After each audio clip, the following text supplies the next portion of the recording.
Urang makan kurang percaya ka Gusti Allah, kurang keyakinan ka Gusti Allah. Gusti Allah ngajelaskeun wa ma min dabatin fil ardi illa 'alallahi rizquha. Al-Qur'an teh teu pati-pati anu lempang kumalandang di luhur bumi kecuali Allah nu bakal ngarizkian. Wari aya surat ti bupati mun maneh jadi PNS bakalna ieu aya gaji. Eselon hiji sakian, eselon 2 kasia, eselon 3 sakian, eselon 7 sakian. Emang aya ge diayakeun bae lah pokona eselon 7 ge. Tah eta berbagai golongan-golongan 1 2 dan sekian. Guru golongan hiji sakian, 2 sakian, 3 sakian. Eta keputusan. Tah geus kuari diadukeun. Percayaan keneh ka Gusti Allah apa percayaan keneh keputusan bupati? Ternyata percayaan keneh ka bupati, padahal bupati ge menangieun Allah paeh saruanya lagi, tapi kurang percayaan ka itu. Aduh aing mah ge beusi teu digaji terus bae digawe pokona beusi teu digaji rempan aing teu asup di ngaguruan asal dipecat aing mah ke gaji eueuh. Aya ti Gusti Allah mah ieu acak Gusti Allah aing nu ngarizkian sia mah ibadah bae ka aing sugan boga kasieun henteu. Teu salat atuh biasa-biasa bae, tenang-tenang bae, kalem-kalem bae. Teu puasa tenang-tenang bae, tapi ku Allah dirizkian bae. Tah ieu urang mah percayaan keneh ka makhluk dibandingkeun jeung ka Allah. Nu mantak ipis jasa iman. Entek terus aya pendidikan tasawuf. Maksudna supaya keyakinan ka Allah teh mantep. Dididiklah supaya bergeser keyakinan teh ka Allah setik supaya pol ka Gusti Allah. Engkena boga pol ka Gusti ini berbagai bab ieu keur bab rezeki bae polkeun ka Gusti Allah. Mandak lamun geus bisa pol ka Gusti Allah ti eueuh ka aya nang Allah. Kuari aya diurus ku Allah. Rezeki teh ya geus ditulis memeh urang lahir. Geus maksum berarti kan geus aya bagianana nu bakal ka urang moal bisa ku batur, nu ka batur moal bisa ku urang. Andai kata ku kumpulan sadunya deuk meunangkeun nu lain urang moal bisa. Nu lain jatah urang kumpulkeun jelema sadunya supaya ka urang moal bisa. Nu bakal lain ka urang tarik ka urang moal bisa. Nu bakal ka urang tahanan ku sadunya moal bisa datang bae. Tah supaya keyakinan kos kitu abe mantep ibadah ka Gusti Allah. Iyalah tasawuf ngaranna. Mulai urang boga keyakinan ka Gusti Allah. Geus aing mah udah agang moal, tani moal. Geus deuk ka Allah bae. Aya, teu masalah. Ai sesuai mah jeung kelas teu masalah. Ngan ai teu sesuai jeung kelas ulah. Cek pamajikanana ka. Pan teu ka warung, lah ka Allah bae pasrah. Ngojek atuh ka.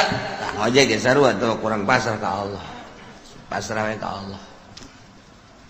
Capoe dua poe. Kak, ya urang teu dahar geus kumaha Allah bae. Kieu bae tuh ka aya geus kos kieu urusanana kakak-kakak tuh ka Allah kula mah deuk balik itu ulah balik bang. Manggodan atuh aing butuh pan ka sia.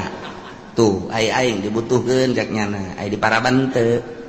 Eta aya paraban urusan Allah. Aya butuh urusan aing. Aing puyeng cek nyana ieu kakak. Kita kudu ngaji, dek nasawuf, dek norekat kudu ngaji, lamun teu ngaji cilaka. Aya pendidikan khusus supaya mantep keyakinan.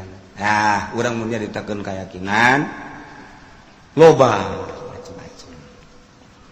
Ieu mah carita nu luhur Abu Yazid al-Bistami lepas kutubul auliya ngan memehna nyana zuhud. Geus jadi raja zuhud. Kapanggihlah jeung Ma'rufil Qurhi. Assalamualaikum. Salam. Maneh datang ka mana ka zuhudan maneh cek Ma'rufil Qurhi. Cek Abu Yazid kieu ulama zuhud teh. Coba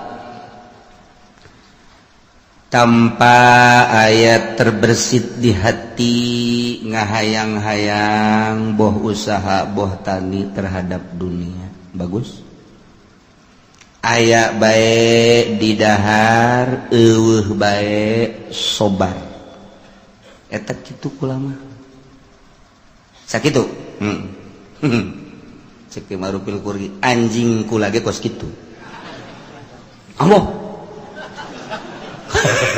cak Abu Yazid anjing ge kos kitu di negara kula mah aya bae di dahar eueuh bae nya sabar paling ngelem eta anjing ge kos kitu berarti maneh mah zuhud ka karang ke kos anjing ya Allah atuh kudu kumaha kieu nu hebat ulah hayang kana dunya di mana aya bikin kebatur di mana eueuh sabar atuh pae cekeun ada kos ya berarti can kuat maneh tah jadi Ki Abu Yazid al-Bistami jeung Ki Marupil Qurhi eleh luhur dina zuhudna ku Marupil Qurhi lantaran cek Marupil Qurhi aya zuhud nu asli mah kos itu aya urang sakadar icip-icip bae sesana bikin ulah datang ka diendekeun di iman eueuh sabar deuk sabaraha poe bae paeh geus bagian ti Gusti Allah kuat teu maneh kitu lamun mah teu kuat cara tadi aya di dahar eueuh sabar aya mah di dahar sakayang eta mah anjing ambo cek Abu Yazid al-Bistami poar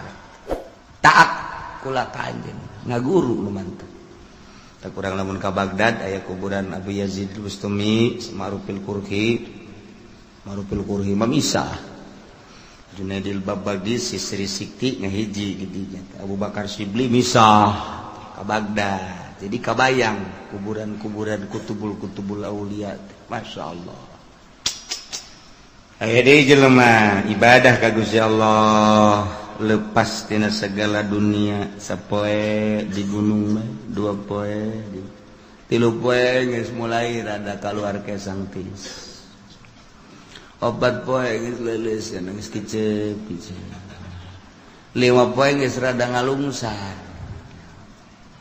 ngadoa Gusti pancena jak Gusti mun yakin bakal dirizkian pancan aya nu mawakeun keneh bae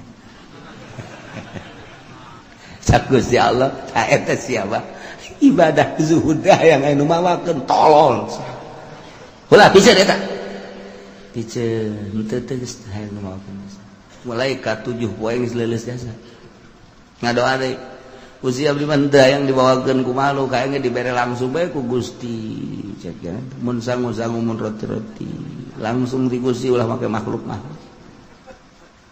enggak saya kadalapan teh can aya keneh pandang telat amat cenah kaburu pae hasan aya Gusti ka 9 poe ngadoa bari ngedeng Gusti iya ka makhluk mah dengan ka Gusti mah pandang nyantel terus ieu mah geus teu daya teu upaya ieu mah abdi mah ieu asana sapoe ieu ku Gusti teu dikiriman abdi mah paeh tapi kumaha Gusti bae endahan kieu ilhamna ti Gusti tek rizki maneh poe ieu aya ngan maneh kudu ka kota leupangna geus teu kuat deuleu ku maneh luhur di deuleu tuh geus dibukakeun kasap berarti di deuleu di Lauhil Mahfuz bener rizkina aya di kota bakal nu mere ngan nyana kudu ka kota lain ti kamari ada aya keneh tanah enggak cek itu kuatnya saya kulantaran tulisan ada di kota ya oh nyana ngorandang ke kota ngorandang ke kota datang oge ka kota sejuk di kota dia bener teu kebal teh aya nu mere sangu sapiring cai na sagelas gegeran di inum di dahar seger alhamdulillah ngadoa Gusti pan Gusti mah maha kawasa atuh endek kadatangkeun rezeki mantak naon di gunung di leuweung kudu abdi ka kota capek ieu make kudu ka kota keneh bae haju eta make leungeun manusa tah abdi nu teu resepna mah aya langsung ti Gusti gedebug kitu tah mun roti-roti bug ka handap emang pikiran urang ge kos kana itu eta pikiran urang teh majar urang mah ibadah teh kos kitu cek Gusti Allah di mana encan wajar jadi wali aing ku ari mah ulah waka zuzuhudan ka leuweung cek ngana maning mondok heula bae santren tangan kiai can kailmuan ku sia ilhamna maksudna kos kitu teh ulah waka khalwa ka gunung ka leuweung lantaran ilmu kurang moal saimbang ke lain jadi wali mikung sia ayeuna neangan heula guru neangan nyana guru kebenaran eta lah di antara dua Buya Yazid al-Bistami Syekh Ma'rufil Qurhi. Jadi ngaguru deui teh teu bisa nu bodoh mah di bawah zuhud teh teu bisa. Nu bodoh mah pan ari anu pinter mah rezeki mah geus dibagi ieu kekilitrikan mah kekilitrikan bae tetep jatuh ai lain encan wayah mah tetep bae teu bisa. Boro-boro jauh nu geus di bibir ge ai lain bagian urang mah kapan ku kotok jago dipacok sok. Tinggal urang mah naleungkeun ye sia geus di bibir aing dah kan. Urang keur ngadahar jagong aya kotok jalak tek. Eta mah percis teh mah kos calo duit mentaan ku babaturan set atuh lain milik ulah motor lain milik urang dibawa ku pamalingan. Nah ige supaya teger dina ilmu urusan kazuhudan masantren heula mantak moal bisa jelema diangkat jadi wali lamun teu masantren moal bae kan jadi kumaha kajeun teuing nyana di Trisakti di UGM misalna yeuh kuliah mun selain kuliah deh kuliah lah pokona geus di mana tuh di IAIN misalnya terus moal bisa lain jurusan kawalian tambah hanya ilmiah jang praktek lah kudu di pondok pesantren jurusan ilmu kawalian sakola tetep kudu mondok ya bisa yana guru kaditu kaki Ma'rufil Qurhi barang datang cek Syekh Ma'rufil Qurhi ahli zuhud bantak datang ka dia aduh aing naon encen ge ngaguru geus disebut bantak aing sia di leuweungnya hampir paehnya sia ngadoana teu beres bisa kanyahoan abdi ngadoa teu beres Allah bebeja ka aing amoh sakit luhur abad sih parah urusan ada jeung Gusti Allah aboh murigak bulunya lagi murigak bulu tapi tetap can percaya cakena mainnya Allah ngobrol jeung nyana urang lamun nyaritakeun kawalian teh kos kitu jadi kadang-kadang hayang seuri kadang-kadang eta pendidikan apa kitu can percaya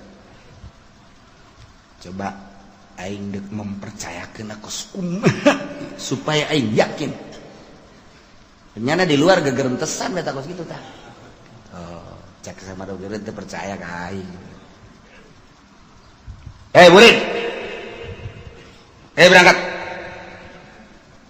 ayo dek ka mana ngayakinkeun sia teu yakin ka aing kan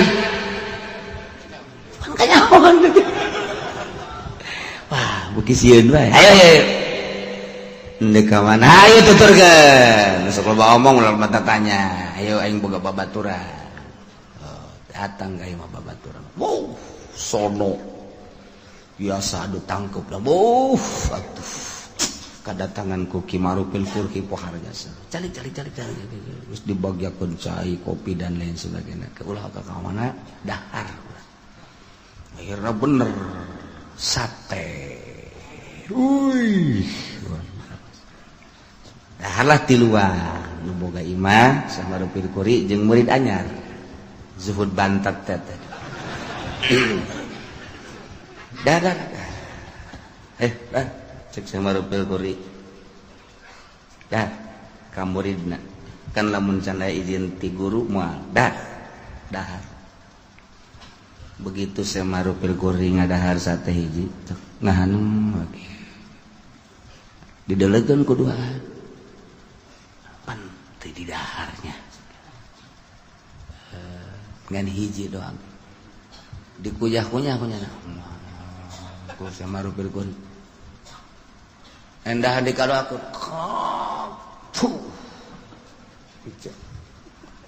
ke sekolah bade pamit bae sok dahar-dahar kula pamit atuh geus pamit tinggal nu duaan urang cenah ieu ngadahar sate sakilobana ai itu teu ngadahar urang ngadahar dilojokeun ieu pan teu beres sih berarti sate teu beres ya kajian kuku bahagia sebab Syekh Marufil Qurhi mah lamun beres mah sok dahar bae.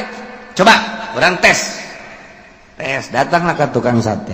Assalamualaikum. Waalaikumsalam. Ieu sate kan geus dibayar. Masalah sakian teh. Mena nang ti mana? Menang meuli. Nu bener ya. Bener dang meuli. Nu bener ya. Urang lain lalagan urusan mayar 2 kali 3 kali masangan deuk dicek. Ieu embe naon nu sabenerna? Pan bisa marah gitu. Kula ya kula. Kadatangan guru kula Syekh Marufil Qurhi kemudian dahar. Hadi eta satena kunyana diicip-icip ngajeng balang teu mungkin lamun ieu teu bermasalah. Masyaallah. Hampura aja na kula cak tukang sate. Emang kurang gitu. Embe paeh ku kula di sate. Cak anu bantat juhud teh nyahoan kitu cenah tah. Guru urang embe paeh teh embe nu teu dipencit di sate ku kanyahoan. Pan urang mah eta mun lamun urang bae terus bae ya urang ada bangke kan. Tuh. Atuh pati bangsa beungeut-beungeut ku sate teh jangan apa. Atuh teh jangan urang biasa bae. Dek bangket tadi naon pokona mah 15 tusuk.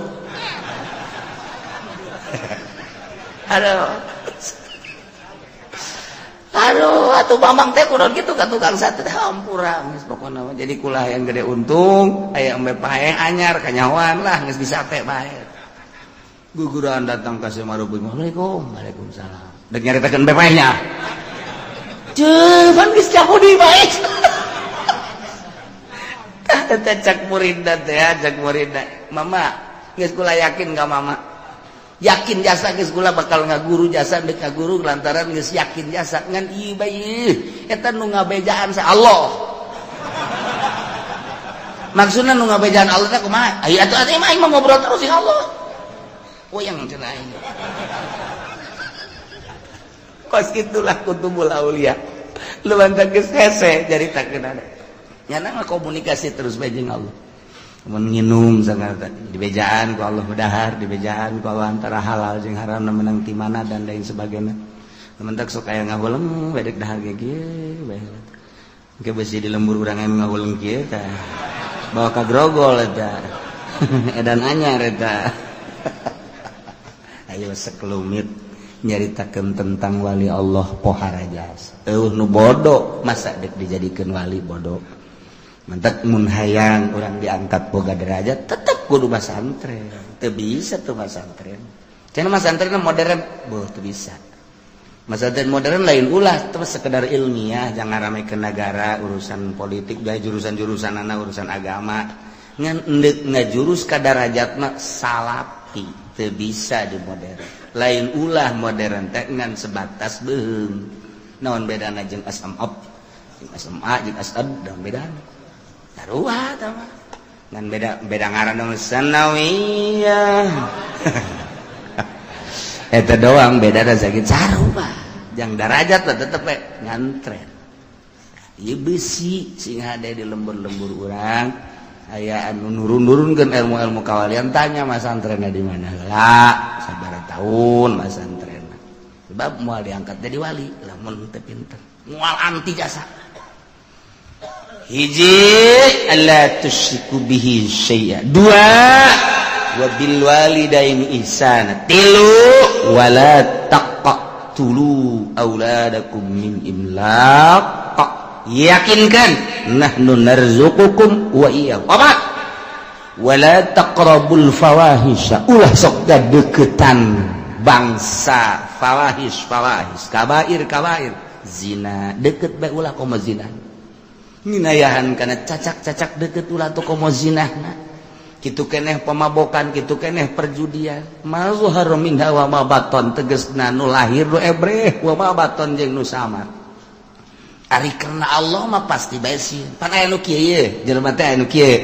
Aya anu wani nonton orkes teater. Lamun eueuh sasaha. Lamun aya sasaha mampu. Aya nu kos kitu. Anu wani aya saha eueuh saha wani bae. Waduh eta mah geus mempersiapkeun diri ka neraka tah jelas. Ieu mah di deuleuh lagi nya ka anu wau teh nya anu wau teh. Oh, aya moal emang bener loba nu wau ih. Lamun aing ngadi ditu mah di Pandeglang nu wau aing daek nonton orkes. Aya di dieu mah mung pan aing dikiki di ustad-ustad ku batur ih. iya usah ada yang teh kiai mah aku nonton orkes tapi lamun di Pandeglang aing nyumbang lagu guys pokoknya mah ya Allah tak eta teh kos kitu neraka kene sebab nyana berarti ninggalkeun maksiatna lain lillah karena manusia tuh gitu kan nonton TV teh aya di loba jelema embung mulus kieu bae haram giliran mah di kamar kieu bae seorang tenang sorangan bae di kamar blontak kiai tolol jadi ayo madzoharo mah bener bisa dijaga wa ma batonna nu henteu gitu adi dun loba jelema mah mun ka HP ge haram ya haram eueuh jelema bae